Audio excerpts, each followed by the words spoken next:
Happy New Year out there. Wanted to do a quick video, share with you the 2022 forecast. So I know I'm getting lots of questions about what's going to happen in real estate for the next year. And I know I've been talking with a lot of buyers, and there are a lot of opinions out there. And I have to tell you, for the buyers, I don't have very good news, but we'll see what happens as we go through the slides. So, a thing to remember is that real estate is really it's a function of supply and demand. If you don't have a lot of supply and you have a lot of demand, prices are going to be pressured to go up. They're going to go up to whatever limit, ultimately to whatever the amount of money that's out there will allow them to go. So, as people start making more money, then you can see that prices go up. If people are making less money, then prices will go down simply because banks are pretty good at figuring out how much house you can afford and then loaning you basically the max that you can get out there. And once you're out, once a bank decides that you can't afford X, then you can't buy at that level, so you have to buy something else. So interest rates, which we all believe are probably going to go up this year, credit availability or the economy in general, they tend to affect the supply and the demand, but they don't affect the housing directly. It's a really important concept. Just because interest rates go up may not eventually it works its way into reducing demand, but it works its way into reducing demand because it makes housing more expensive. All right. So again, with the super low interest rates that are still out there, I mean, you're still able to get a 30-year mortgage with really good credit and a strong down payment. You're able to get that under 3%. That's bananas good. Um, and buyers today, they focus on that monthly payment. And so as interest rates go down, they're able to pay more for the house. A lot of this nets out. It's not really such a great deal, but this is the way the market functions. And you need to understand that because um, that you're competing against all these other people. So people are willing to pay higher prices to grab these really low interest rates. And it makes sense up to a point. However, at some point, it doesn't make any sense. You can still overpay for a house. You don't want to be paying in advance price wise for a house just because the interest payments are really low. And, I'm not talking about like $5,000 or something. Some people have been paying quite a bit more than that. Um, on the good news, a lot of buyers, when faced with the higher prices that have started to materialize, they left the market in 2021, much more than you would probably think. So, there are a lot of buyers that are out. I expect some of them to come back and try again in 2022. But without a doubt, there are much fewer buyers this year than there were last year. Credit remains very difficult. Okay. For those who are saying there's going to be a pullback because the banks will get overextended and it's not like 2005 to 2009. It's not like that. That's not going to happen. You can talk to any lender that you want. You can talk to anyone who's bought a house in the last year. Okay, everyone has been through the ringer. Mortgages are still very, very difficult to get. You really need to have all your paperwork in order, and if you don't get any funds. That's just how that works. The appraisals are messy. Appraisers are trying to work with the data sets that are out there, and the data sets are not very good. So appraisals don't offer you anywhere near as much protection as they normally would. Um, but other than that, credit remains very, very difficult. Supply. Supply is at an all-time low. I can't emphasize this enough. It's at a low for at least the last 30 years. Supply, based on today, would need to increase 400 to 600% to normalize. So, over the last 5 of the 7 years where supply has been tight, we would still need to see it go up 400 to 600% to get to what I would call the last 5, 6 year average. Um, that's not likely to happen.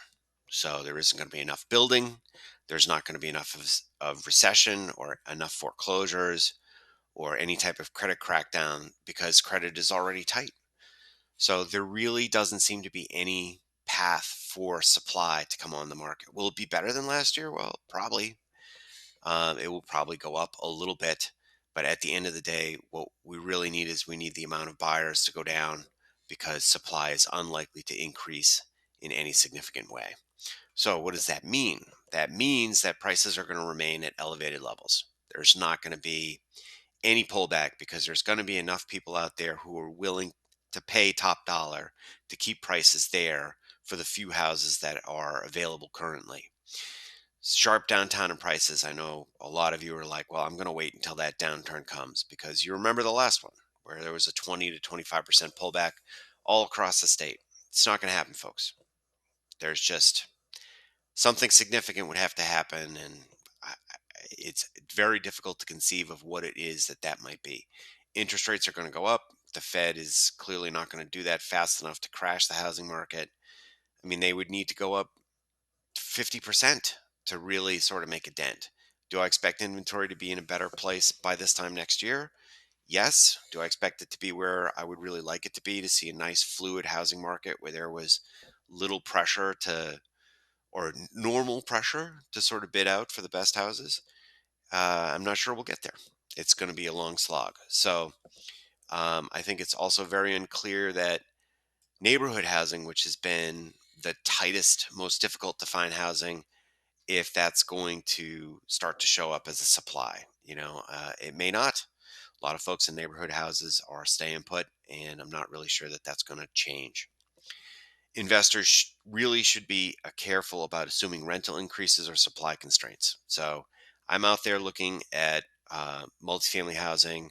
A lot of the rents are agents or owners' best guesses of what they think the rent might be if you buy the property. That's not really what you want to do. You need to look at where the current rents are. It isn't clear to me that rents can continue to go up 10% a year every year. That's not like a good plan. And so, again, we're seeing investors pay ahead. They're looking at that interest rate and that interest rate only. They're making very aggressive assumptions about what rent is going to be in order for the property to generate cash flow. And in some cases, they're willing to accept no cash flow at all. And with a certain number of investors going out there and buying these extra properties, what's going to happen is you're going to increase the rental supply and rental prices could go in the other direction. Will that happen in 2022? Really could. I mean, there's going to be a lot of new supply coming on in the investor space, in the rental market, in certain markets. Are we talking Boston? No, but there are a lot of people moving out of Boston, not going to keep paying those increases in rates as household formation goes on. So I think rental rates will be a huge indicator to watch in 2022. Would not surprise me if we see either a stalling or a pullback in rental prices, and that will be a big indicator for the markets going forward. Strategies. Buyers should be very wary in this market of paying crazy prices or writing risky offers when prices are already elevated. You don't need to write the offers where you pay $50,000 over list, or cross out the home inspection, cross out the financing clause. You really don't need to do that. There's not enough buyers out there where that kind of irrationality is there. We might see some of that very early on because supply is so constrained, but as the spring gets underway, those are going to be bad strategies. You're going to look back a year from now and you're going to say that was a bad strategy. You really need to be patient. There are plenty of houses out there, plenty of really good houses that can be had.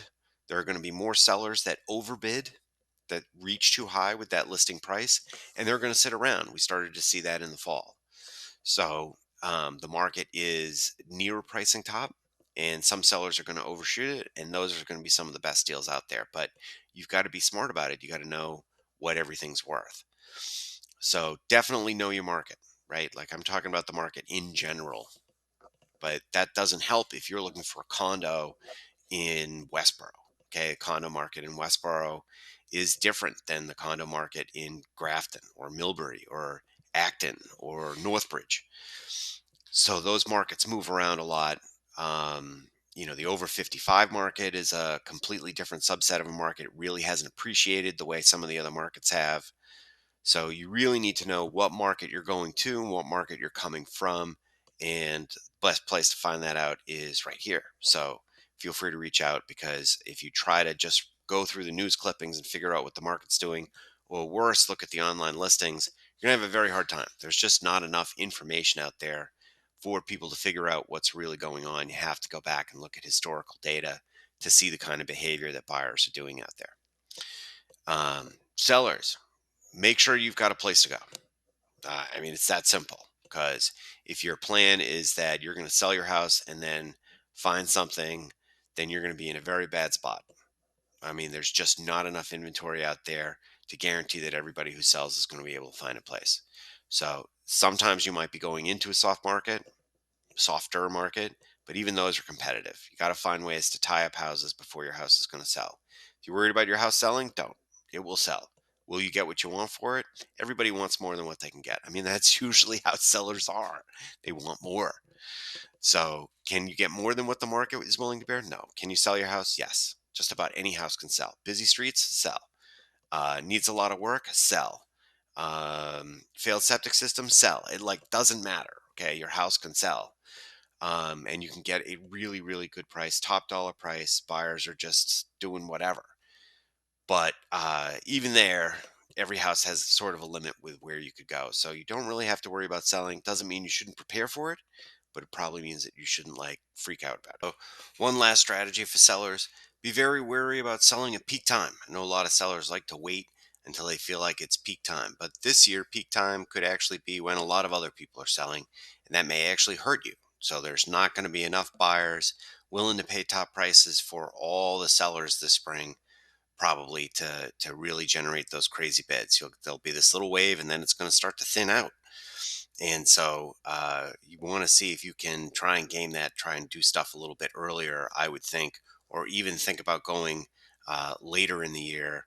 The back end of the market the last couple of years has really been very strong for sellers, and it can make the buying a lot easier. So there's definitely things about the timing that you want to think about. Everybody's situation is different. You want to think about that. But I hope everyone has a good 2022. Hope they're off to a good start, and hopefully you'll, if you are thinking about buying or selling, you'll give us a call. Let us know how we can help. Thanks. Bye.